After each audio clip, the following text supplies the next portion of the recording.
There are a handful of mistakes in K-pop Demon Hunters that will surprise you.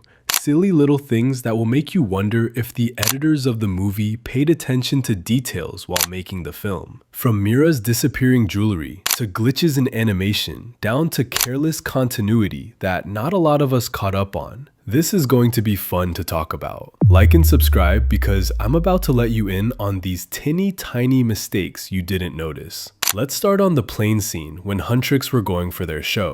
Bobby called Rumi to tell her that they were very late for their show, but there was something wrong with that call. You see, when Rumi's phone rang and we saw Bobby's name pop up on her screen, but we also saw the call already counting. This was before Rumi even answered the call. And I'm sure we're all aware that phone calls count after the call has been answered. The call counted up to 3 seconds, and it made me wonder if this was just carelessness or if they genuinely had no idea. Regardless, it is what it is. Up second is an impossible and instantaneous wardrobe change. So remember when Rumi released Golden and brought Mira and Zoe their outfits in the living room? They were crying when Bobby walked in. And when he walked in, he was wearing a pink face mask and bathrobe over a white t-shirt that had the Huntrix logo on it. But when he saw that the girls were dressed and ready to start the promotion for Golden, he threw off his bathrobe. But instead of a t-shirt with the Huntrix logo on it, he was wearing a plain white t-shirt and a black and gold jacket on top of it.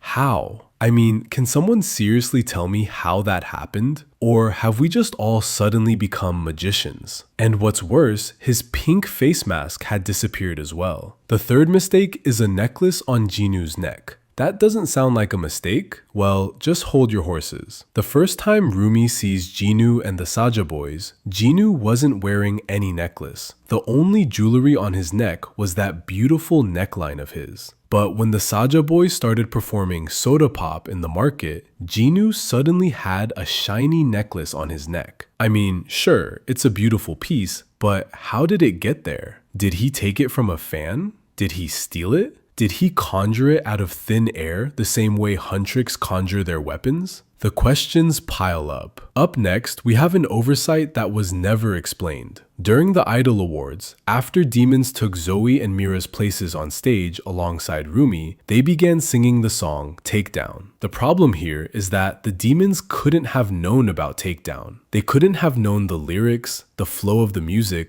or the dance routine. It's literally impossible. So how did they know it? If there was a way that it happened, we weren't told. So it was a mistake. They can't do what they don't know. The fifth mistake was an earring disappearance. During the final showdown against Quima, when Rumi walked into the arena, you'd notice that she had 3 different earrings on one ear. But barely seconds after, 2 of those 3 earrings disappeared, and she had only 1 on each ear. But then the earrings came back again seconds after. A very shocking mistake. The sixth mistake was when Rumi ran into the restroom after choking at rehearsals for their show. When she ran into the restroom, she zipped down her shirt collar, and the zip had a star pendant. But barely seconds after she pulled it down, the star pendant disappeared. It was nowhere to be found. But then it appeared again when she ran out of the restroom. A tiny but silly mistake. Back to the plane scene. Remember that the plan got trashed and we saw Demons ripping off one of the plane's wings? But in the shot where the girls looked from the trashed plane with their ramyun cups in their hands, we saw both wings still safely attached to the plane. I'll ask again, how in the world is that possible? Didn't Demons just rip one off? Okay, I'm getting too emotional. Down to number 8.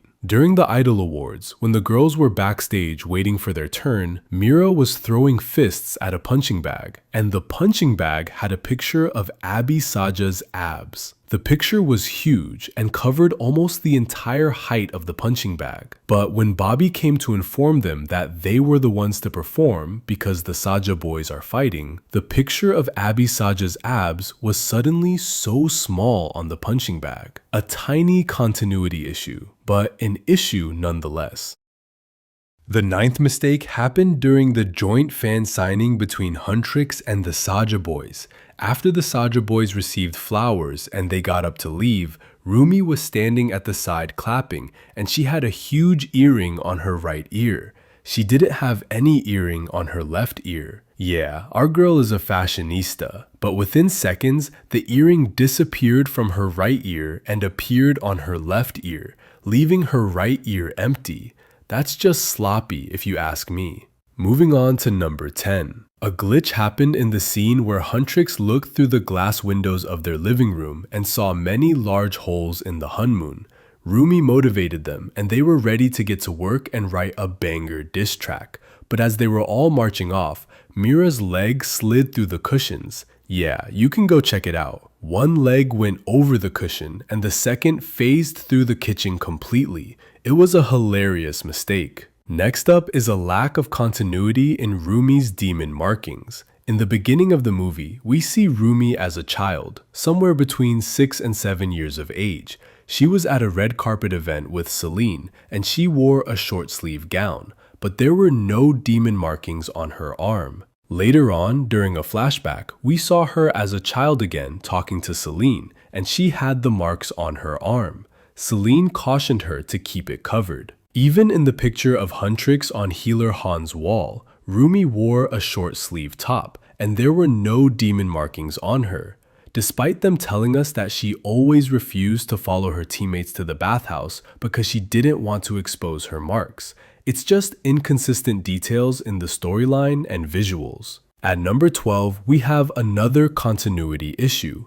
During the bathhouse fight against demons, Jinu tore off the arm of Rumi's shirt with his claws. But when she backed him into a wall and tried to cut off his head, the tear was no longer there. Her shirt looked good as new, but then the shirt was suddenly torn again.